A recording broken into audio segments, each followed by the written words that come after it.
Amateur Traveler is in its 20th year now, but can you imagine if I had people on the show who had never been to the destination, but had just read about it or seen a movie about it? That wouldn't make any sense at all, and you wouldn't listen. We all know how important it is to receive advice from people who know a destination to get the most authentic local experience. And a great option for experiencing this is Explore Worldwide and their authentic small group adventures, led by local tour leaders, perfect for solo travelers who want to meet like-minded people with a desire for adventure. I'm often an independent traveler, but 2 of my last 3 trips were with small group tours because they organize everything and it's a lot easier. If you want to recreate the tour I did to Malta, they have a Malta and Gozo Discovery Tour. I'm intrigued by one of their tours called A Taste of Sicily. The company again is Explore Worldwide, and visit exploreworldwide.com to learn more. And thanks to Explore Worldwide for sponsoring this episode of Amateur Traveler. The nights are long, the days are short, and the weather is chilly to downright cold depending on where you are. It's a good time to slip into a Quince iconic Mongolian cashmere sweaters, which start at only $50. You can treat yourself to everyday luxury at an affordable price with Quince. If you really want to dive into luxury, you can check out their leather handbags, washable silk shirts, and European linen sheet sets. Whatever you're looking for at Quince, all the prices are 50 to 80% less than similar brands, and they do that by partnering directly with top factories and cutting out the middleman. They only work with factories that use safe, ethical, and responsible manufacturing processes. And of course, they use premium fabrics and finishes for that luxury feel in every piece. But you've already heard me rave about my Quince travel pants. Treat yourself this winter without the luxury price tag. Go to quince.com/traveler for 365-day returns plus free shipping on your order. That's QUINCE.com/traveler to get free shipping and 365-day returns. Quince.com/traveler, and thanks to Quince for sponsoring this episode of Amateur Traveler. Amateur Traveler Podcast, episode 74. Today, the Amateur Traveler Podcast goes to Denmark with Howard Shepard from the Word Nerds. I got my bags packed on a roll. I'm heading out there, and I'm ready to go. I'm looking real good in my passport photo. 15-hour flight, I don't think I'll ever be coming home. You know I love it. I got to see one more cathedral. I got to sit in one more cafe. I know that I should be heading home, but maybe not today. Welcome to the Amateur Traveler Podcast. I'm your host, Chris Christensen.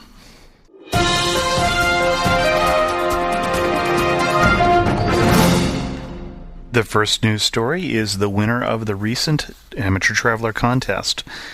As those of you who listened to the end of the show will recall, I was planning on giving away an iPod Shuffle on New Year's Day, and I did in fact. I went to the discussion boards at amateurtraveler.com, and I chose one post at random, and that was posted by me. But then I chose another post at random, which was also posted by me, but then I chose a third post at random, and that person happens to be Dave from Ontario, Canada, will win an iPod Shuffle. It has in fact already been ordered from the Apple Canadian store and sent on its way to him.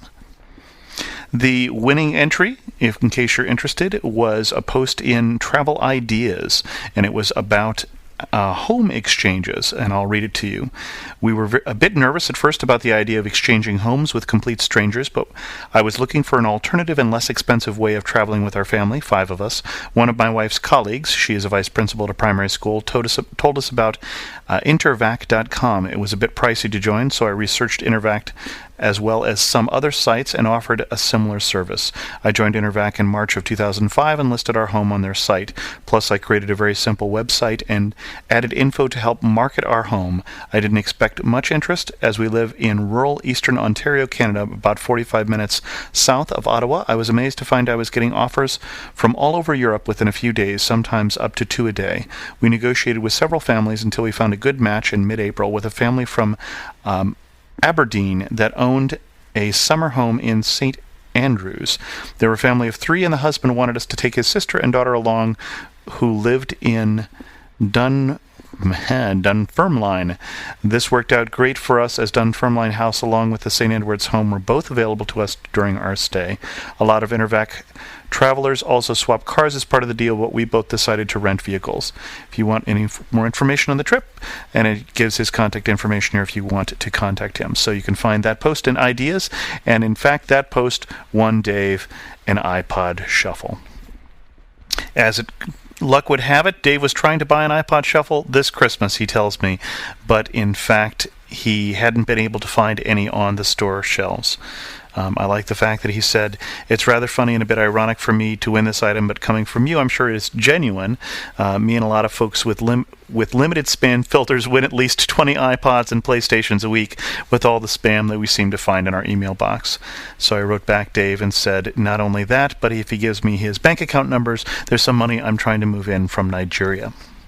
The second news story is also a story about the Amateur Traveler site, and that is that there is a new travel links directory which I've started, which you can contribute to.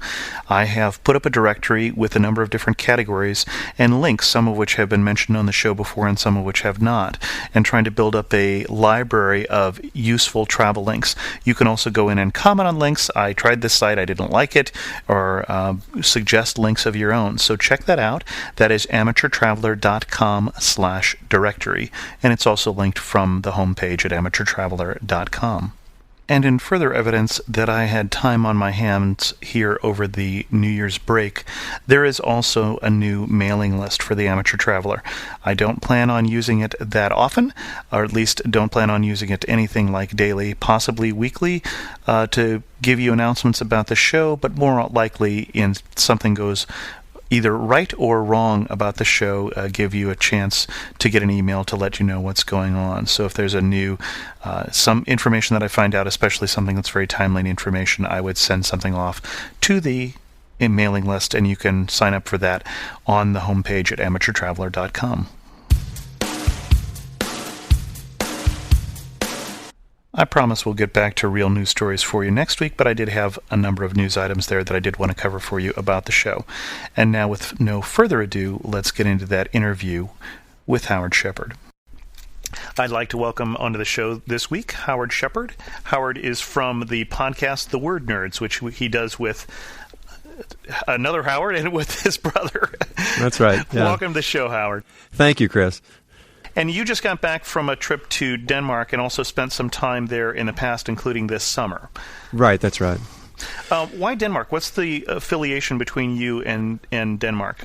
Well, there really was no affiliation with me in Denmark until last year when the high school I teach at Asheville High School in Asheville, North Carolina. And we established a sister school relationship with a school in Hobro, Denmark, in the center of Jutland. So we had a student exchange last year, and this year we are doing a teacher exchange. So I went to teach English for 2 weeks, and then my colleague is coming to Asheville in February to teach English with me. So you taught English during the summer, last summer, or this trip that you were just at right now? No, just on this trip that I was just on. I went as an exchange teacher. When we went last spring, I guess we went last March or April, there were 2 teachers and 8 students, and it was more your typical student exchange program where we took the kids over and they sort of immersed themselves in the culture. But this program, the thing I just got back from was a plan that a colleague of mine and I put together where I went over there and I taught Shakespeare, I taught Macbeth and Hamlet, and then she's coming over, my colleague Ingelisa Eriksson is coming over, and we're going to team teach Macbeth in Asheville as well. Oh, interesting. So that was the original reason. I was also interested in Danish because I'm a Germanophile. I speak German, right. And I managed to tack into this trip 1 day in Munich and about 2.5 days in Berlin. So I had a chance to brush up my German before I actually went to Denmark. And I'm interested in languages, as you know. I'm interested in Germanic languages, and so I decided that Danish is a small language but an interesting language. So I decided I would try to start learning some of it. And did you start trying to learn Danish when? When did you know that the trips were coming up? Well, I first learned that I was going to be the chaperone of the trip last spring. I learned about that in, I guess it would have been October or November of 2005, and so that's when I started looking for Danish language courses. And I bought at last Christmas, I guess it was, I bought Rosetta Stone. I bought a CD and listened to it that way, and I got a book of Danish grammar. It's very desultory the way I do it. There was no real plan, but and as is evidenced by my facility with the language, which is, I can recognize a little bit. The shibboleth, the test in Danish is rød grød med fløde, which is, if you can say that, you can speak Danish. Well, I've tried it. When I went over there with my students, I said that to the Danish kids, and they all laughed and told my colleague that I sounded like a drunken Swede. So, my grandfather, who came over from Denmark, as he refused to learn much more Danish at one point, I guess he said that Danish isn't actually a language so much as a throat ailment, which... That's about my experience of it, yeah. So, if you don't speak Danish, first of all, as long as we're talking about language, how easy is it to get along in Denmark? My understanding is it's easier than most countries in Europe. One of the great things about Denmark is that for anybody under the age of 50 who's Danish, they pretty much speak English, and not only speak it, but speak it very well and idiomatically. So I spent a couple of days in Copenhagen, and I spent time in Hobro. And Hobro is a small town of about 12,000, but there and everywhere else I went in Denmark, sometimes in Germany you have to you can't make the assumption that people speak English, but that people speak English in Denmark, and partly because it's a small language, and it's not there aren't that many. There are 5.5 million people who live in Denmark who speak Danish, and so they have to learn English to survive economically and internationally. Sure. I have to say also that there's not a real sense of resentment about speaking English. I mean, it's very common. I mean, people don't begrudge the fact that they have to learn English, and recently they learn American English. They learn idiomatic American English and not just British English. Oh, interesting. Probably mostly with Hollywood's influence, I would think. A lot of American TV. Mm-hmm. They watch a lot of American television and film. So what was the highlight of Denmark for you? Oh, boy. This time, in Copenhagen, I went to Tivoli, Sure. which is the oldest amusement park. Or I think I said this once on our podcast, and someone corrected me. There's apparently an older amusement park in Europe, but it's the most famous amusement park in Europe. I thought they were going to be closed, so I wasn't counting on going to Tivoli. I went the last time we were there with our students. But they had a Christmas market at Tivoli, and Tivoli is just this magical place. It was very beautiful and lots of great gifts and handicrafts. So that was a real highlight. And then also I spent some time in Aarhus, which is I think the second largest city in Denmark, which is in central Jutland, about 50 kilometers south of Hobro. And I went to a Christmas market there. That was also very nice. Did you get a chance to see more of Denmark on your other trip when you were there with the students? Well, not really. I mean, we went to. I spent a lot of time watching kids the last time. We took a trip when I was there with the students. We took a trip to the very northern tip of Jutland, which is called. It looks like Skagen, but it's pronounced Skane, and it's this really wild and fantastic place where two seas meet. That's Kattegat is the eastern sea, and then there's Skagerrak. I don't know, my pronunciation is terrible, but these two seas kind of come together, and you can stand on this very tip of Jutland and see the waters come together. It's really a fascinating place. But what I liked more about it was there was an artist colony there in the late 19th century, the Skane painters. Their paintings, they were concerned with light, sort of like the French Impressionists were, although they didn't paint quite as impressionistically. But some of the most famous Danish painters are there. And it's this very nice, small town and a really not a very prepossessing museum, but a really wonderful museum. So I did an extra trip this time to go up there and see this museum by myself to revisit some paintings that I'd seen. Any big surprises on this trip? Well, big surprises. I had... that's not so much a surprise as a foobar, I guess. I mean, I had an interesting incident that happened when I took this train to Skane. There's a train line that starts in Copenhagen and runs all the way up to Frederikshavn, which is the northernmost city right before you get to a private train line. That's the train goes up to Frederikshavn and stops there. Then you have to get out on a private train line that runs from there to Skane. It takes maybe 45 minutes or so. And the train runs every 2 hours. So I'd taken the train up to Skane. I'd spent my time there, and I was coming back to Friedrichshain, and I forgot to get off the train. I was sitting there waiting for the train to move to the last station, which I thought was Friedrichshain. We were already there, and the next thing I knew, the train is backing up. It's pitch dark. I don't know where I am. I get out at the next little town, and Strandbu it was called. I was in the dark in this tiny little place where nobody spoke English, and I was 6 kilometers away from anywhere. And fortunately for me, my Danish was good enough to read the little sign that said, "If you want the train to stop, push this button. If you don't push this button, the train won't stop."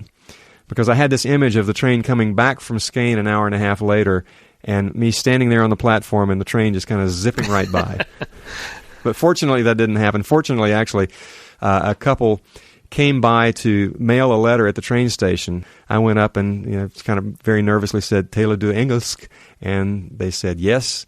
And I explained my situation, and they drove me the 6 kilometers to the train station. So, oh wow! Another thing about Danes, I must say, that every Dane that I met was very friendly and very, very kind. As you planned out your trips for there, any places that you went to because the guidebook really recommended it, and you went and were unimpressed? Well, I didn't really consult. I mean, the places I knew about in Denmark were Copenhagen. I mean, the place I knew about was Copenhagen. I went there and it was better than I expected. Copenhagen is a really wonderful tourist city. So as far as, but I'm trying to think of negatives. I think maybe our students would have said that going to Skane wasn't as exciting as they might have thought, but I think it was sort of wasted on them.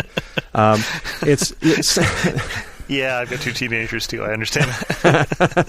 Central Jutland is fairly flat. I mean, there are no rivers to speak of, and there are no mountains anywhere.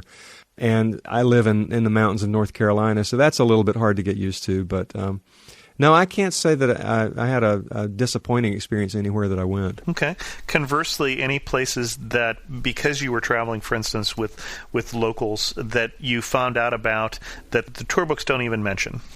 Not this time, but the last time when we went with the kids, we went up to Skane. We ended up coming back down the coast, the west coast of Jutland. We stopped, and I don't know the name of this place. I need to find out about this, but there was an old church on the side of the hills, and the hills were these very sheer cliffs that sort of reminded you of Dover, except they weren't chalky white.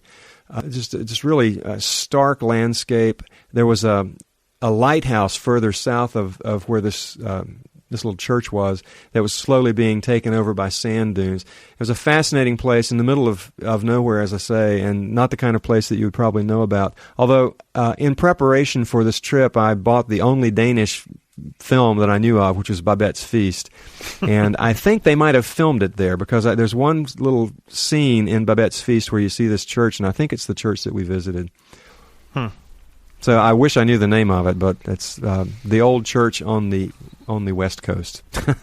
Given your experiences in Denmark, if somebody is coming into Denmark and they only have a week to spend in Denmark, where would you concentrate? What would you recommend? If I had a week, I would definitely spend 3 days in Copenhagen. Copenhagen is one of the most tourist-friendly cities. It has one of the largest pedestrian walkways in downtown of anywhere. It's a wonderful city to walk around, so I would definitely spend time there. It does occur to me there is one thing that's overrated. Here is the thing, to answer your previous question about what do the guidebooks all talk up that's overrated, and that is the statue of the Little Mermaid. Okay. Hans Christian Andersen is everywhere, sure. and he's the most famous Dane. And there's a statue in a little bay in northeastern Copenhagen of the Little Mermaid. I think it's the most widely viewed statue in Europe, and it is incredibly overrated. Just buy the postcard. Don't go there. I would say spend 3 days in Copenhagen, and I would say go to Skane. I think going to the art museum in Skane is what I would very highly recommend. So in Copenhagen, you talked about Tivoli. Yeah. What else would you do with your 3 days? Oh, let's see. I say I would like to have 3 days. I only had a day and a half both times I was there. So mostly what I did was just, it's a great town to walk around. It's also a great place for shopping. I bought Christmas presents when I was there. I went into there's a Royal Copenhagen department store, and so, there's lots of really interesting Royal Copenhagen porcelain. There's a kind of bohemian neighborhood that's a area to the east of town that I didn't get to, but everybody I talked to who was Danish said you should go there. It's kind of a Haight-Ashbury sort of neighborhood. It's a neighborhood of squatters and kind of a hippie commune, and I've been told it's really worth going to see, although I didn't have a chance to see it. And food. I know the Danish for a lot of the baking. Yeah. I've had some Danish. I'm half Danish, for those of you who don't know. Okay. So I've grown up with some Danish food. It's a little less remarkable for me. What was your impression? Well, I have two impressions, two things that stick in my mind. One is that when you order a Danish pastry, they call them Viennese pastries. So the most famous thing they don't lay claim to. They call it Viennese pastry. But I asked my colleague Inga-Lisa when I was there, what cuisine is Denmark known for? Because you'd think they eat a lot of fish. And she said hot dogs. And I have to admit, some of the best hot dogs I've ever eaten were on the streets of Aarhus and Copenhagen. So hot dogs are one thing. And then when I was there this last time, I had pickled herring on dark rye bread, and a little curry salad on top of it.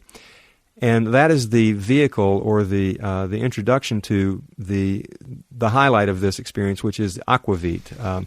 Aalborg aquavit is a schnapps. The Aalborg schnapps is or Aalborg aquavit is a kind of schnapps that has caraway seed flavor to it, and it's kind of heavy, but it goes really great with pickled herring. That hasn't really been a problem for me, is finding something to match my pickled herring so far. Is there anything you wish you had known before you've gone? I wish I'd had a better sense of the scale of the country, because I think I would have made plans to visit more. The country is about the size in landmass, I think, of North Carolina. And so, when I was staying in Hobro in central Jutland, it didn't occur to me really that I could travel to places like Odense or to Skane. I mean, when I made my plans to go up to Skane, I thought it was going to take an entire day. Well, I could have done it in a half a day. Oh, and there's one other place that I went to, which is, as an English teacher, I had to go to this place. Helsingør, it's called, but it's actually, the English name is Elsinore. I wondered. Which is, you hadn't mentioned going there. Yeah. I made a trip up there to see Kronborg Castle, which is they refer to as the Hamlet Castle. It's this beautiful castle, but it was built. It's a Renaissance era castle, so it was built shortly before Shakespeare's birth. It's a really fantastic place. It's a beautiful. I think it's on the UN Protected Places list, but it's a fantastic place, and it's an easy day trip from Copenhagen. You take the train. It takes maybe an hour and a half to get up there. So yeah, the one thing I wish I had known was that it was so easy to get around. Because the other thing is, there's Jutland, and then there are all of these islands. Copenhagen is on one island. Odense is on another island. It's very, very spread out. And is there anything else that you would recommend that somebody know before they go to Denmark? You might need to know that the currency, they're one of only 3 European Union countries that do not have the euro as the currency. They still have the krona. Okay. So does Sweden. Sweden has a Swedish krona. Denmark has a Danish krona, and England still has a pound sterling. So it might be a good idea to know that the currency is a krona. And it's nice to know that 100 krona is not equivalent to $100 or 100 euros. So you've got $100 kroner bill, and you think, wow, I'm really flush with money. Well, that's about $16. So. Okay. Anything else as we wrap this up that you'd like to leave people with in terms of your impression of Denmark? Well, I would just say that Denmark is it's a small country. It's not an overwhelming place, and if you're looking for lots of thrills, it's probably not a great place. Our students who went to Tivoli, there are lots of theme parks here, Six Flags over Georgia, and so the scale of Denmark is such that it's not overwhelming, but it's very charming. And I think if you're interested in going to a place that is a lot of fun, and it's a great place to relax, and where the people are very friendly, and you can get by with English. Denmark is a wonderful place to visit. Well, thanks very much for coming on the show. Or tak fordi du kom, I think would be the one of the only phrases I know in Denmark, in Danish. Yeah. Tak skal du have, as they say in Danish. I learned that phrase, and I learned how to say. An interesting thing about Danish is our students found that they could speak Danish because the way you say hello is hi, H-E-J, hi, and the way you say goodbye is hi, hi. Interesting. Yeah, well, thanks for coming on the show, Howard. Yeah, pleasure. Hi, hi. And remember, if you want to hear more from Howard, you can always check out The Word Nerds, where you can learn things about the English language, like the definition of the word that shibboleth I noticed that Howard worked into the podcast. A shibboleth, for those of you who don't know, is any language usage indicative of one's social or regional origin, or more broadly, any practice that identifies members of a group. I have just one internet resource for you today because I do want you to check out the new directory of travel links and submit your links over at amateurtraveler.com/directory. So the only other resource I have for you today is skyauction.com. I haven't used this, so if somebody has, I'd be interested in to see what you think about it. But basically the idea is travel auctions, that you can buy things through auction to travel to different parts of the world, and you're supposed to be able to get a better price. Let me know what you think, or if you have any experience with skyauction.com.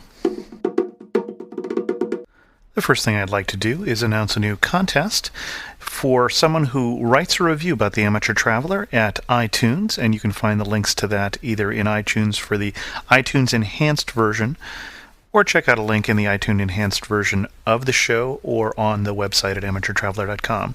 But if you write a review before the deadline, which is going to be the end of February, I'm going to choose one of the reviewers at random. So you have to write the review and then send me an email to claim which one is yours. And I'm going to choose one of the reviewers at random and give them a mug from the Amateur Traveler store. And you can find a link to what the mug looks like on the Amateur Traveler show notes. Of course, I'm not telling you what your review has to say, but if you do win the mug and it's a positive review, I'll make sure that it gets wrapped in bubble wrap before it gets shipped. How's that? I got an email from Sam Oppenheim, who was on the show a while back, and Sam thought you might be interested in a new podcast, which is a bike tour podcast of Patagonia. So I'll put links to that in the show notes or in the iTunes Enhanced version. For those of you who have an account on MySpace, I haven't mentioned it recently, but there is an Amateur Traveler MySpace account located at myspace.com/amateurtravelerpodcast. And one of the friends I have on MySpace is a hostel that is having a contest that I thought I would let you know about. It's the NameThisHostel.com. And at NameThisHostel.com, you can win up to $1,750 by figuring out the correct name for a hostel in Sydney, New South Wales, Australia. And with that, I think we'll bring this show to a close. Feel free to comment on this show or send me an email at host@amateurtraveler.com. Looked forward to hearing from you. Maybe you've got some travel ideas where I should go on my upcoming vacation. And thanks so much for listening. One more cathedral, I got to sit in one more cafe. I know that I should be heading home, but maybe not today.